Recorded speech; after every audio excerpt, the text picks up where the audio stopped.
बहुत स्वागत है जी सारिਆਂ ਦਾ। मैं हाँ सुरिंदर ढिल्ला, लैंडमार्क इमीग्रेशन के CEO जसमीत सिंह भाटिया जी इस वक्त साडे नाल मौजूद ने।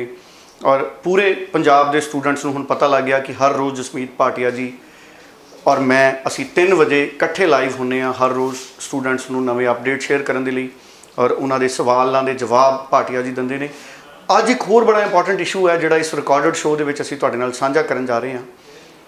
कैनेडा स्पाउस वीज़ा, कैनेडा दे विच डिपेंडेंट वीज़ा, ये दोवें तरह के जिहड़े वीज़े ने इस लॉकडाउन के दरम्यान और पिछले काफ़ी समय तो जदों AIP का प्रोसैस शुरू होया है, इन्हां दे उत्ते बहुत घट गल हुई, जबकि बहुत सारे स्टूडेंट्स दे इस बारे सवाल ने। सो कि डिपेंडेंट वीज़ा तो कैनेडा स्पाउस वीज़ा तो भी कोई अपडेट है बिल्कुल फ्रैश या कुछ दिन पुराना, अज की स्टेटस है स्पाउस वीज़ा का, ये सारे विषय रहने जिन्हों पर गल करांगे भाटिया जी ना। भाटिया जी बहुत स्वागत है। सत श्री अकाल। भाटिया जी, कैनेडा स्पाउस वीज़ा अज कित्थे खड़ा है डिपेंडेंट वीज़ा? सी एक तो काफ़ी सारे स्टूडेंट्स ने ऑफलाइन फाइल्स पुट कीतियां होईयां सी उन्होंने स्पाउस ने, सो उन्होंने डिले का सामना करना पै रहा। सो ओपन स्पाउस जिमें डिपेंडेंट ओपन वर्क परमिट भी कह लीदा, स्पाउस डिपेंडेंट वीज़ा भी कह लीदा। नॉर्मली स्टूडेंट्स उन्होंने ऑफलाइन फाइल सबमिट करते सी, वेयर एज लैंडमार्क इमीग्रेशन हमेशा ही सारे स्टूडेंट्स नूं ऑनलाइन फाइल्स बारे सजैसट करती है। तो जो भी असीं लाइव करते हैं तो ऑफलाइन फाइल जिन्हां ਦੀਆਂ ਲੱਗੀਆਂ ਹੋਈਆਂ ਸੀ ਉਹਨਾਂ ਤੇ डिले हैगा। ਤੁਹਾਨੂੰ पता ही होएगा कि हाई कमीशन ने कहा ਸੀ कि they will give preference to online submitted files and ਜਿਹੜੀਆਂ ऑफलाइन फाइल सबमिटेड हैगियां ਉਹ ਉਦੋਂ ਹੀ ਪ੍ਰੋਸੈਸ ਹੋਣਗੀਆਂ ਜਦੋਂ VFS ਖੁੱਲੇਗਾ। और काफ़ी सारे स्टूडेंट्स ਨੂੰ ਉਹਨਾਂ ਦੇ ਡਾਕੂਮੈਂਟਸ ਵੀ ਵਾਪਸ ਕਰ ਦਿੱਤੇ ਗਏ और ਪਾਸਪੋਰਟ भी वापस कर ਦਿੱਤੇ गए। ਹੁਣ ਜਿਹੜਾ ਮੁੱਦਾ ਇਹ ਹੈ ਕਿ ਕੀ ਕਹਿੰਦੇ ਆ, ਅਸੀਂ ਇਹ ਚੀਜ਼ ਡਿਸਕਸ ਨਹੀਂ ਕੀਤੀ ਕਿਉਂਕਿ ਹੋਰ ਬਹੁਤ ਚੀਜ਼ਾਂ ਡੇਲੀ ਦੇ ਬੇਸਿਸ ਤੇ ਅਪਡੇਟ ਰਹਿੰਦੇ ਆ ਜਿਹੜੇ ਸਟੂਡੈਂਟਸ ਨਾਲ ਅਸੀਂ ਸ਼ੇਅਰ ਕਰਦੇ ਸੀ। ਔਰ ਓਪਨ ਸਪਾਊਸ ਵੀਜ਼ਾ ਜਾਂ ਜਿਹਨੂੰ ਕਹਿੰਦੇ open work permit, spouse dependent visa, ਵੱਖ-ਵੱਖ ਨਾਂ ਲੈਂਦੇ ਸਾਰੇ ਹੀ ਇਹਦਾ।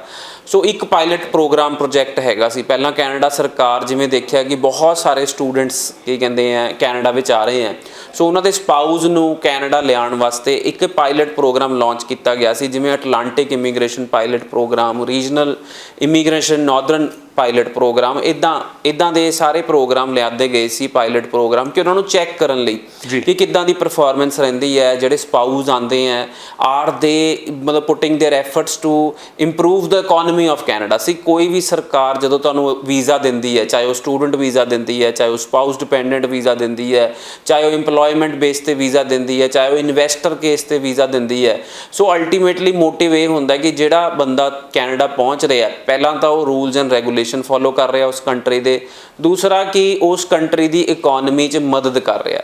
सो मतलब स्टूडेंट स्पाउस या ਜਿਹੜੇ ਵੀ ਲੋਕ ਕਿਸੇ ਵੀ ਕੰਟਰੀ ਜਾਣਾ ਚਾਹੁੰਦੇ ਹੈ ਤੁਹਾਨੂੰ ਇਹ ਸਾਰੀਆਂ ਗੱਲਾਂ ਦਾ ਧਿਆਨ ਰੱਖਣਾ ਚਾਹੀਦਾ ਹੈ ਕਿ ਜਦੋਂ ਤੁਹਾਨੂੰ ਇੱਕ ਸਰਕਾਰ ਨੇ ਵੀਜ਼ਾ ਦਿੱਤਾ ਹੈ ਤਾਂ ਅਸੀਂ ਉਹਦੇ ਰੂਲਸ ਐਂਡ ਰੈਗੂਲੇਸ਼ਨ ਫੋਲੋ ਕਰੀਏ। ਔਰ ਜੇ ਅਸੀਂ ਰੂਲਸ ਐਂਡ ਰੈਗੂਲੇਸ਼ਨ ਫੋਲੋ ਕਰਦੇ ਹਾਂ ਔਰ ਉਸ ਵੀਜ਼ਾ ਦੇ ਉੱਤੇ ਉਹ ਸਰਕਾਰ ਨੂੰ ਲੱਗਦਾ ਕਿ ਇਹਦਾ ਫਾਇਦਾ ਹੋ ਰਿਹਾ ਤਾਂ ਉਹ ਪਾਲਿਸੀਆਂ ਪੱਕੀਆਂ ਕਰ ਦਿੱਤੀਆਂ ਜਾਂਦੀਆਂ। ਜਿਵੇਂ ਕਿ ਤੁਹਾਨੂੰ ਪਤਾ ਹੋਏਗਾ ਕਿ UK student visa policy changes ਆਉਂਦੇ ਹੀ ਰਹਿੰਦੇ ਹੈਗੇ ਕਿਉਂਕਿ UK ਨੂੰ ਕਿਤੇ ਨਾ ਕਿਤੇ ਲੱਗਿਆ ਕਿ ਜਿਹੜੇ ਸਟੂਡੈਂਟ ਵੀਜ਼ਾ ਉੱਥੇ ਪਹੁੰਚ ਰਹੇ हैं, they are just reaching and they are not contributing to the economy of UK, ਤਾਂ ਕਰਕੇ ਉਹ ਮੇਜਰ ਚੇਂਜਸ ਲਿਆਂਦੇ ਗਏ। ਪਰ ਜਦੋਂ ਉਹਨਾਂ ਨੇ ਕੈਨੇਡਾ ਦਾ ਮਾਡਲ ਸਟੱਡੀ ਕੀਤਾ ਇਮੀਗ੍ਰੇਸ਼ਨ ਦਾ, ਸਟੂਡੈਂਟ ਵੀਜ਼ਾ ਦਾ, ਤਾਂ ਹੁਣ ਹਰ ਕੰਟਰੀ ਨੂੰ ਲੱਗ ਰਿਹਾ ਕਿ this model is really successful.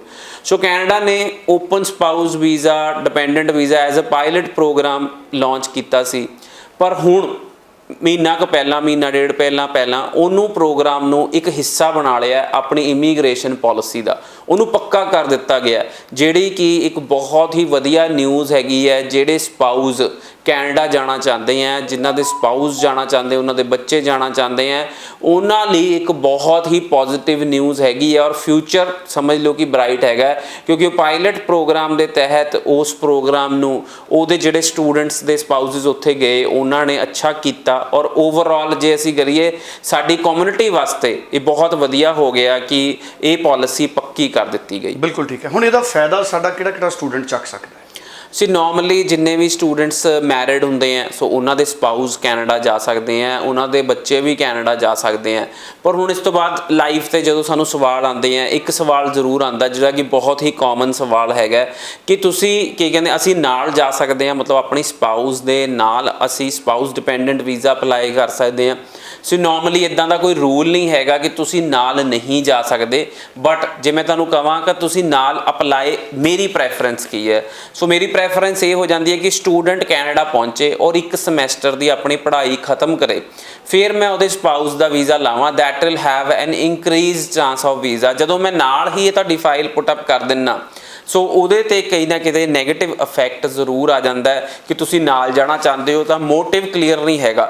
So student visa refusal ਦੇ ਵੀ ਚਾਂਸਸ ਵੱਧ ਜਾਂਦੇ ਆ। ਸੋ ਮੇਰਾ ਪਹਿਲਾ ਮੋਟਿਵ ਇਹ ਹੁੰਦਾ ਕਿ ਪਹਿਲਾਂ ਤਾਂ ਤੁਹਾਡੇ ਸਟੂਡੈਂਟ ਵੀਜ਼ਾ ਲੱਗੇ ਔਰ ਉਸ ਤੋਂ ਬਾਅਦ ਤੁਸੀਂ ਉੱਥੇ ਜਾ ਕੇ ਪੜ੍ਹਾਈ ਕਰੋ ਔਰ ਫਿਰ ਤੁਸੀਂ ਆਪਣੀ ਸਪਾਊਸ ਵੀਜ਼ਾ ਅਪਲਾਈ ਕਰੋ। ਪਰ ਹੁਣ ਇੱਦਾਂ ਇੱਕ ਹੋਰ ਸਵਾਲ ਉੱਠਦਾ ਕਿ ਜਿਹੜੇ ਸਟੂਡੈਂਟਸ ਆਨਲਾਈਨ ਪੜ੍ਹ ਰਹੇ ਆ ਉਹਨਾਂ ਦੇ ਸਪਾਊਸ ਦਾ ਵੀਜ਼ਾ ਕਿੱਦਾਂ ਲੱਗੇਗਾ? ਸੋ ਉਹਨਾਂ ਨੂੰ ਵੀ ਮੇਰੀ ਇਹੀ ਸੁਜੈਸ਼ਨ ਹੈਗੀ ਹੈ ਕਿ ਸਪਾਊਸ ਨੇ ਜੇ ਆਨਲਾਈਨ ਪੜ੍ਹਾਈ ਸ਼ੁਰੂ ਕਰਤੀ ਹੈ ਔਰ ਜਦੋਂ ਉਹ ਆਪਣਾ ਇੱਕ ਇਨਟੇਕ ਖਤਮ ਕਰ ਲੈਣਗੇ, ਰਿਜ਼ਲਟ ਉਹਨਾਂ ਦੇ ਹੱਥ 'ਚ ਆ ਜਾਏਗਾ ਤਾਂ ਤੁਸੀਂ ਆਪਣਾ ਸਪਾਊਸ ਵੀਜ਼ਾ ਅਪਲਾਈ ਕਰ ਸਕਦੇ ਹੋ।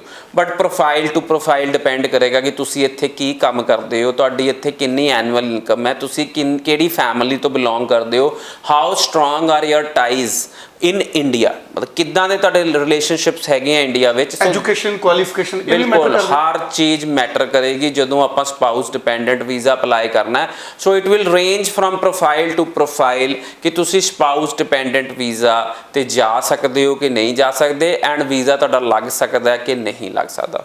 ਬਿਲਕੁਲ ਠੀਕ ਹੈ ਜੀ। ਬਹੁਤ ਸਾਰੇ ਇੰਪੋਰਟੈਂਟ ਪੈਰਾਮੀਟਰਸ ਨੇ ਜਿਹੜੇ ਉਹ ਭਾਟੀਆ ਜੀ ਨੇ ਸਾਂਝੇ ਕੀਤੇ ਨੇ। ਭਾਟੀਆ ਜੀ ਇਹਦੇ ਵਿੱਚ ਵੀ ਕੀ ਇਹ ਮੈਟਰ ਕਰਦਾ ਕਿ ਇਹ ਜਨਵਰੀ ਇਨਟੇਕ ਹੈ, ਫੈਬਰਰੀ ਇਨਟੇਕ ਹੈ ਜਾਂ ਮਾਰਚ ਜਾਂ ਮਈ? ਨਹੀਂ, ਦੇਖੋ ਸਪਾਊਸ ਵੀਜ਼ਾ ਲਈ ਜਿਹੜੇ ਹੁਣ ਪਹਿਲੀ ਗੱਲ ਤਾਂ ਉਹਨਾਂ ਸਟੂਡੈਂਟਸ ਦੀ ਜਾਂ ਸਪਾਊਸ ਦੀ ਮੈਂ ਗੱਲ ਕਰਦਾ ਜਿਨ੍ਹਾਂ ਦੀ ਆਲਰੇਡੀ ਵਾਈਫ ਕੈਨੇਡਾ 'ਚ ਹੈਗੀਆਂ ਔਰ ਉਹ ਆਪਣੀ ਵਾਈਫ ਨੂੰ ਜੁਆਇਨ ਕਰਨਾ ਚਾਹੁੰਦੇ ਆ, ਜਾਂ ਜਿਹੜੀਆਂ ਲੜਕੀਆਂ ਆਪਣੇ ਹਸਬੈਂਡ ਨੂੰ ਜੁਆਇਨ ਕਰਨੀਆਂ ਚਾਹੁੰਦੀਆਂ ਕਿਉਂਕਿ ਡਿਊ ਟੂ ਕੋਵਿਡ-19 ਬਹੁਤ ਸਾਰਿਆਂ ਦੇ ਪਲਾਨਸ ਚੇਂਜ ਹੋ ਗਏ, ਤਾਂ ਮੈਂ ਸਾਰਿਆਂ ਨੂੰ ਹੀ ਗਾਈਡ ਕਰਾਂਗਾ ਕਿ yes you can put up your file online right now. Also we are processing online files and ਤੁਸੀਂ ਆਪਣੀ ਸਪਾਊਸ ਡਿਪੈਂਡੈਂਟ ਦੀ ਫਾਈਲ ਆਨਲਾਈਨ ਪੁੱਟ ਅਪ ਕਰ ਸਕਦੇ ਹੋ। We are doing that and ਸਾਡੇ ਇਸ ਟਾਈਮ ਦੇ ਦੌਰਾਨ ਵੀ 3-4 spouse dependent visa they have travel to Canada.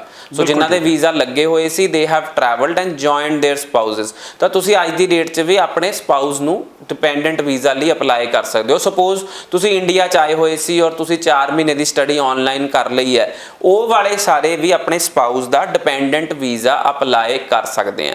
So spouse ਜਾਂ ਸਟੂਡੈਂਟਸ, ਸੋ ਇਹਦੇ ਲਈ ਤੁਹਾਨੂੰ ਇੱਕ ਪ੍ਰੋਪਰ ਇਨਫੋਰਮੇਸ਼ਨ ਚਾਹੀਦੀ ਹੋਏਗੀ। ਫਿਰ ਇਸ ਤੋਂ ਬਾਅਦ ਇੱਕ ਹੋਰ ਸਵਾਲ ਆਉਂਦਾ ਜਿਹੜੇ ਸਟੂਡੈਂਟਸ ਮੈਨੂੰ ਬਹੁਤ ਕਾਮਨਲੀ ਪੁੱਛਦੇ ਆ ਕਿ ਸਰ ਇਹਦੇ 'ਚ ਇੰਟਰਵਿਊ ਆਉਂਦੀ ਹੈ ਕਿ ਨਹੀਂ ਆਉਂਦੀ।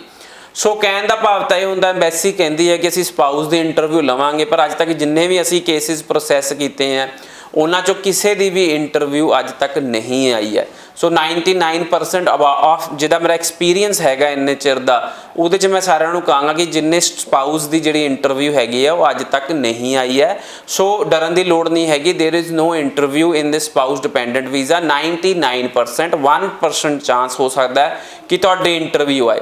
ਫਿਰ ਇੱਕ ਤੀਜਾ ਬਹੁਤ ਕਾਮਨ ਸਵਾਲ ਹੈ ਦੱਲਾ ਜੀ, ਜੋ ਕਿ ਅੱਜ ਨਾਰਮਲੀ ਆਪਣੇ ਸਪਾਊਸ ਨੂੰ, ਸਟੂਡੈਂਟਸ ਨੂੰ ਇਹ ਸਵਾਲ ਦਾ ਸਾਹਮਣਾ ਕਰਨਾ ਪੈਂਦਾ ਹੈ ਔਰ ਬਹੁਤ ਸਾਰੇ ਸਟੂਡੈਂਟਸ ਜਾਂ ਸਪਾਊਸ ਮਤਲਬ ਅਣਗਹਿਲੀਆਂ ਕਰ ਬੈਠਦੇ ਆ ਜਿਹੜੀ ਆਪਣੀ ਫਾਈਲ ਲਵਾਉਣ ਪਿੱਛੇ। ਸੋ ਤੁਸੀਂ ਆਪਣੀ ਫਾਈਲ ਪੁੱਟ ਅਪ ਕਰ ਦਿੰਦੇ ਹੋ, ਕਈ ਵਾਰੀ ਤੁਸੀਂ ਆਪੇ ਹੀ ਆਪਣੀ ਫਾਈਲ ਪੁੱਟ ਅਪ ਕਰ ਦਿੰਦੇ ਹੋ ਔਰ ਕਈ ਵਾਰੀ ਤੁਸੀਂ ਇੱਕ ਅਣਜਾਣ ਬੰਦੇ ਤੋਂ ਜਿਨ੍ਹਾਂ ਨੂੰ ਐਕਸਪੀਰੀਅੰਸ ਨਹੀਂ ਹੈਗਾ ਉੱਥੋਂ ਆਪਣੀ ਫਾਈਲ ਪੁੱਟ ਅਪ ਕਰਾ ਲੈਂਦੇ ਹੋ ਔਰ ਅਲਟੀਮੇਟਲੀ ਕੀ ਹੁੰਦਾ ਕਿ ਤੁਹਾਨੂੰ ਰਿਫਿਊਜ਼ਲ ਦਾ ਸਾਹਮਣਾ ਕਰਨਾ ਪੈ ਜਾਂਦਾ। ਔਰ ਬਹੁਤ ਕਾਮਨ ਕੁਐਸਚਨ ਹੈ ਜਿਹੜੇ ਕਿ ਮੈਨੂੰ ਪੁੱਛਦੇ ਆ ਕਿ ਮੇਰੀ ਰਿਫਿਊਜ਼ਲ ਆ ਗਈ ਹੈ, ਨਾਓ ਵਾਟ ਕੈਨ ਵੀ ਡੂ। ਸੋ ਉਹੀ ਅਸੈਸਮੈਂਟ ਕਰਨੀ ਪਏਗੀ ਕਿ ਤੁਸੀਂ ਸਪਾਊਸ ਨੂੰ ਜਾ ਸਕਦੇ ਹੋ ਕਿ ਨਹੀਂ ਜਾ ਸਕਦੇ।